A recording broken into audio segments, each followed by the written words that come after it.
దాని నియంత్రణ మీ ఆధ్వర్యంలో ఇక్కడి నుంచే మొదలవ్వాలి. ఇందాక సభా నాయకులు గౌరవ ముఖ్యమంత్రి శ్రీ చంద్రబాబు నాయుడు గారు చెప్తారు, ఆడబిడ్డలు ఏ విధంగా నలిగిపోయారు ఈ రాష్ట్రంలో గత 5 సంవత్సరాల్లో. చిన్న లేదు, పెద్ద లేదు, ఎవరని లేదు. ఎవరన్నా సరే ఒక మాట మాట్లాడితే వాళ్ళు వ్యక్తిగతంగా దూషణ, సోషల్ మీడియాలో వాళ్ళని క్యారెక్టర్ అసాసినేట్ చేయడం, వాళ్ళు పెద్ద నాయకులు కావచ్చు, కార్యకర్తలు కావచ్చు, లేదా వాళ్ళకి ఎదురు తిరిగి ఒక ఒపీనియన్ చెప్పి ఎవరైనా సరికి మంచి కూడా కావచ్చు. అది ఇక్కడితో ఈ రోజు నుంచి ఆగిపోవాలి అధ్యక్ష. అది మీ ఆధ్వర్యంలోనే మొదలవ్వాలి. గత ప్రభుత్వం తాలూకు సభ జరిగిన విధానం, వ్యక్తిగత దూషణ, ఇవన్నీ చాలా ఇబ్బంది పెట్టే ప్రజలు. ఈ రోజున వాళ్ళకి 11 సీట్లకు పరిమితమయ్యారు. ఈరోజు లేరు, ధైర్యం లేదు వాళ్ళకి. విజయాన్ని తీసుకోగలిగారు కానీ ఓటమిని కూడా ధైర్యంగా కూర్చుకునే వాళ్ళకి స్థాయి లేదు. వాళ్ళకి పారిపోయారు ఇక్కడి నుంచి. భావంలో ఉండే తీవ్రత భాషలో ఉండాల్సిన అవసరం లేదు. భాష మనుషుల్ని కలపడానికి కానీ విడగొట్టడానికి కాదు. భాష విద్వేషం రేపడానికి కాదు, పరిష్కరించడానికి. ఎంత జటిలమైన సమస్య అయినా, భయంకర సమస్య అయినా చర్చల ద్వారా పరిష్కరించుకోవడానికి కానీ, వివాదం సృష్టించడానికి కాదు ఈ సభ ఉన్నదం. కానీ మనం చూసింది వాళ్ళ దగ్గర నుంచి బూతులతోటి, వ్యక్తిగత దోషులతోటి రాష్ట్ర పురోభివృద్ధిని ఆపేశారు.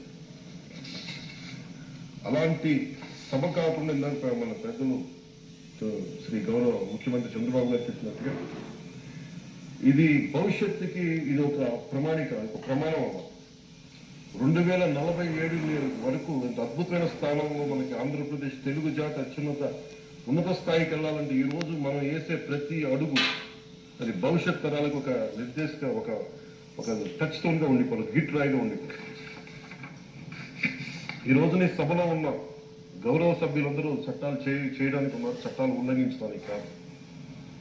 విభేదించడం అంటే ద్వేషించడం కాదు, వాదించడం అంటే కొట్టుకోవడం కాదు. ఇవన్నీ విభేదించడం, వాదించడం, ఇవన్నీ ప్రజాస్వామ్యానికి చాలా మౌలికమైన పునాది. ఆంధ్రప్రదేశ్ ఆవిర్భావం జరిగి అసలు భాషా ప్రయుక్త రాష్ట్రాల ఆవిర్భావమే మన ఆంధ్ర రాజ్యంతో మొదలైంది. అమరజీవి పొట్టి శ్రీరాములు గారి బలిదానం మీద మన రాష్ట్రం పుట్టింది. 56 రోజులు తిండి తిప్పలు తినకుండా నరకం అనుభవిస్తూ ఆయన బలైంది. ఆయన మరణానికి చేరువవుతూ ఆమరణ నిరాహార దీక్ష చేసిన ప్రతి రోజు మనకి దాదాపు ఈ సుదీర్ఘమైన 6 దశాబ్దాల కాలం, 1.5 సంవత్సర కాలం అంటే ఆయన ప్రతిరోజు సాగుకు చేరువవుతూ భోజనం లేకుండా ఆయన గడిపిన ప్రతిరోజు మనకి 1.5 సంవత్సర కాలం. అలాంటి నేపథ్యంలో అలాంటి మహోన్నత శ్రీ పొట్టి శ్రీరాములు గారి త్యాగాన్ని కనుక మనం ఈ సభలో ప్రజా సంక్షేమం కోసం మాత్రమే చర్చలు జరగాలి. వాదోపవాదాలు హద్దులు దాటకుండా ఉండాలి. వ్యక్తిగత దూషణకి తావివ్వకుండా ఉండాలి. అలా కాకుండా గత ప్రభుత్వం లాగే ఈ సభని తిట్లకి, బూతులకి, కొట్లాటకి వాడితే ప్రతి నిమిషం పొట్టి శ్రీరాములు గారి బలిదానాన్ని అవమానం చేసినట్టే.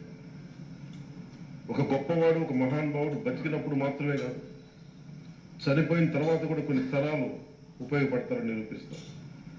అలాంటి కోవకు చెందిన మహానుభావులు, ఆంధ్ర రాష్ట్ర సృష్టికర్త, భాషా ప్రయుక్త రాష్ట్రాలకు శ్రీకారం చుట్టిన ద్రష్ట అమరజీవి శ్రీ పొట్టి శ్రీరాములు గారి స్మృతిలో ఒక విలువలతో కూడిన ఒక సత్సాంప్రదాయాన్ని తెరలేపుతూ మీ ఆధ్వర్యంలో ఈ సభ జరగాలని, ఈ 5 ఏళ్ల ప్రజా ప్రస్థానంలో ఈ విలువైన 5 ఏళ్లు రాబోయే తరానికి గొప్ప భవిష్యత్తునిచ్చేలా, అన్నం పెట్టే రైతుకి, కౌలు చేసుకునే రైతుకి, రైతు కూలీకి అండగా ఉండేలా, మహిళలకి భద్రతతో పాటు ఉన్నత స్థాయికి ఎదిగేలా, ప్రభుత్వ ఉద్యోగులకి భద్రత కల్పించేలా, పశువు, పక్షి, ప్రకృతి, సర్వజనులందరికీ కూడా మతాలకి, ప్రాంతాలకి అతీతంగా సుభిక్షంగా అభివృద్ధి పదంలో ఆంధ్రప్రదేశ్, ఆంధ్ర రాజ్యం అద్భుతమైన ప్రగతి సాధించేలా ఈ చర్చలు సాగాలని కోరుకుంటూ, సభాపతి అయ్యన్న పాత్రుడి గారికి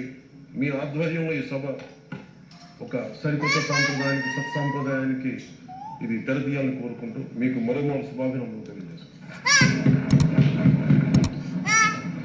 గౌరవ మంత్రులు